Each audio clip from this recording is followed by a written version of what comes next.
All right, how's everybody doing today? So, today I'm going to take this time to talk about an issue that has personally affected me, my family, and I think pretty much everybody in the country.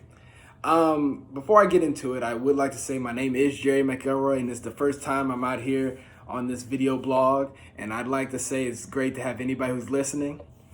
But the topic that we're going to discuss today is the coronavirus, and more specifically, the response that took place throughout the entire country comparative to the world. So many of you know COVID is a very dangerous, well, I wouldn't even say dangerous. I would say it's a very easily moved virus. I mean, just by coughing, being close proximity with somebody, you can easily catch it. So the whole world, the whole country is in a frenzy.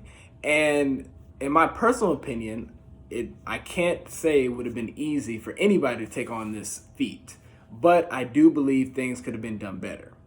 So I had some questions written out and about how we could have did this differently. So what were the big problems surrounding this virus? Well, one, how easily it was transferred. That was a big thing.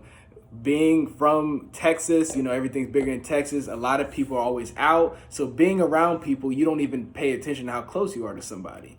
So this whole 6 feet away or being distant that's a huge thing for people who are in a populated city like Dallas, San Antonio, especially for New York where everybody's on top of each other. So to me, that was one of the biggest issues with it, just trying to keep separate. And on top of that was the mask, which me personally, I don't believe is that big of a deal to wear a mask, but obviously there are people who find that to be a very difficult thing to do, which is unfortunate. My biggest criticism for what's going on right now was how long it took us to take action for this. So according to ABC News, we've had intelligence about a potential outbreak of the coronavirus since November, but we didn't start taking action till March. And because of this, it caught the whole country off guard. I mean, people have lost jobs, people have been locked in their house, and it's been detrimental to people's lives. So because I'm from Texas, I would like to specifically talk about Texas. Over the summer, our governor took it upon himself to try to open up Texas when I believe he shouldn't have. Currently in Texas, cases are still going up.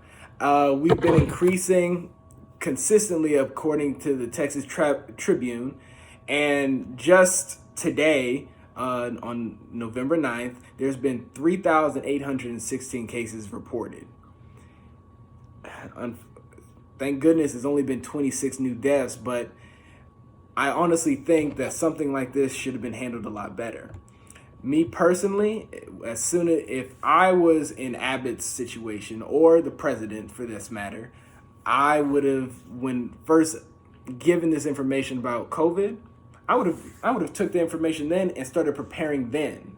I wouldn't have waited 3 months. I wouldn't have taken, saying, oh, it won't be that bad, ignoring it, and then be blindsided when it hit us.